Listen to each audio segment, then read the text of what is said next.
तो नुकसान तो मेरा ही होगा।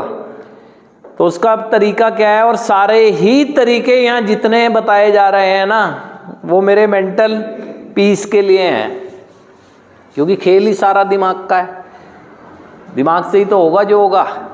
अब आप यहाँ आते हो, मस्तिष्क में कई तरह के विचार चलते हैं आपके ना,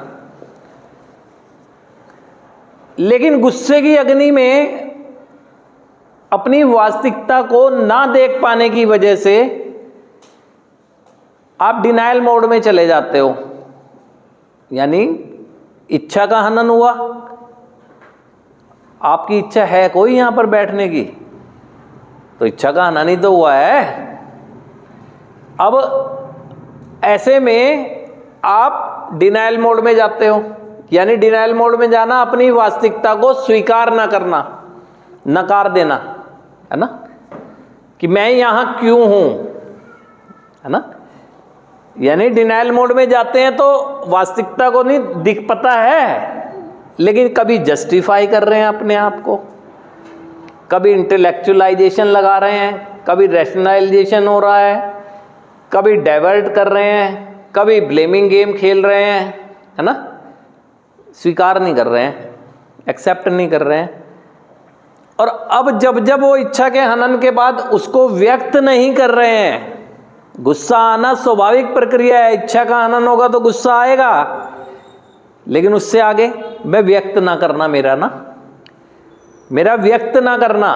अगर व्यक्त कर देता हूं ना, रोजाना 10 बार गुस्सा आ सकता है, मैं 10 बार व्यक्त करता रहूं, मेंटल पीस, है ना। व्यक्त ना कर पाने की वजह से वो खुन्नस बनती है।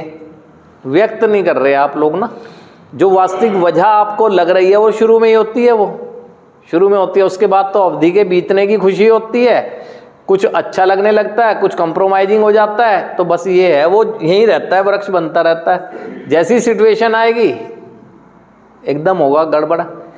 तो इसलिए जरूरी ये है, यहाँ कई साधन है। क्यों कहा जाता है मोर शेयरिंग मोर केयरिंग? मैं कब कह रहा हूं कि आप अपने पास्ट की बातें ही शेयर करो? मैंने तो इतना कहा मोर शेयरिंग मोर केयरिंग, मैंने कहा कि पास्ट को शेयर करो, मैं तो नहीं कह रहा आपको। वर्तमान क्षण में जो भी महसूस कर रहे हो, क्योंकि वर्तमान क्षण की चल रही है ना चीजें, तो उसकी भी शेयर करोगे तो अच्छी बात है। ये डस्टबिन बना रखा है दिमाग को, ये और ज्यादा साफ होगा। इसको डस्टबिन तो बना रखा है, इसमें इतने नकारात्मक विचारों का कूड़ा भरा हुआ